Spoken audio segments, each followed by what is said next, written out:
Coming up on 437, turning to farm news now this morning. Sometime in May, the World Trade Organization is expected to rule on the U.S. country of origin labeling law appeal.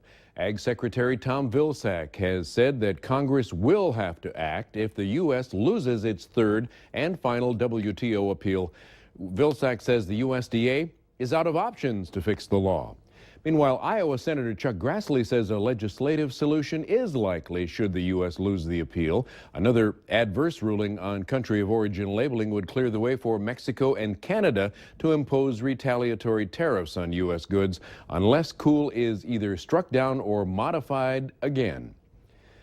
According to the U.S. Department of Agriculture, Minnesota farmers planting corn nearly 3 weeks ahead of schedule this year. More than a third of Minnesota's corn has been planted so far, and farmers hard at work planting the remainder of the corn. Taj Simmons has this story. When the winter thaw turns into spring sunshine, the corn farmers of Minnesota take the opportunity to plant their crop. For farmers like Peter Tangren, the ground is finally ready and willing to be worked, thanks to the clear skies and warm weather.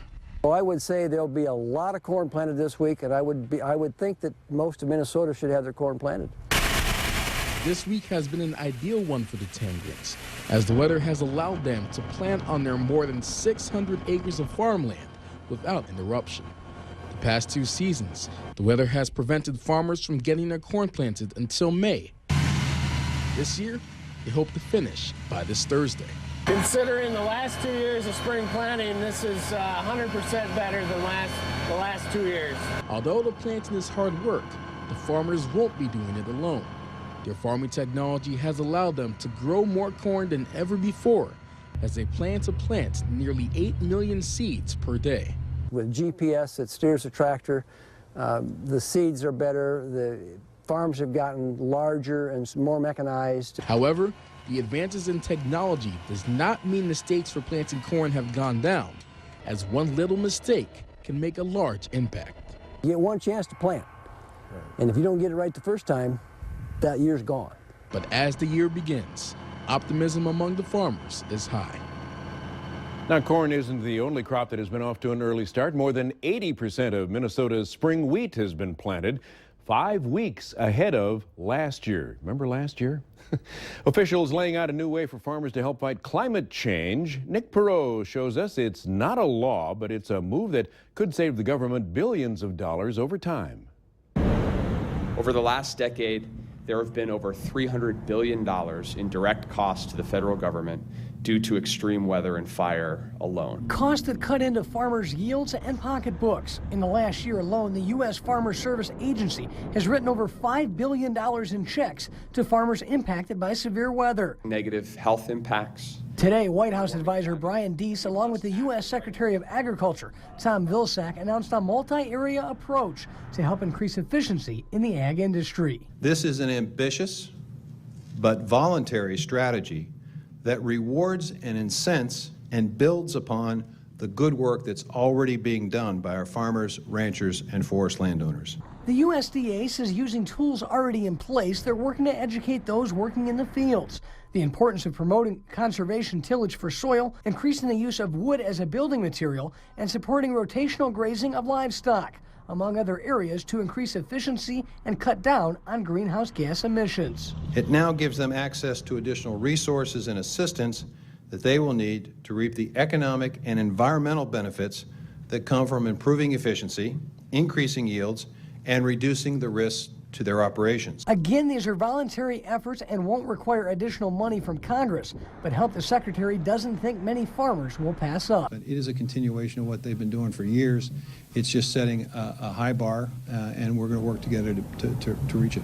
To make sure farmers and those in the ag community have good yields and you have food on your table.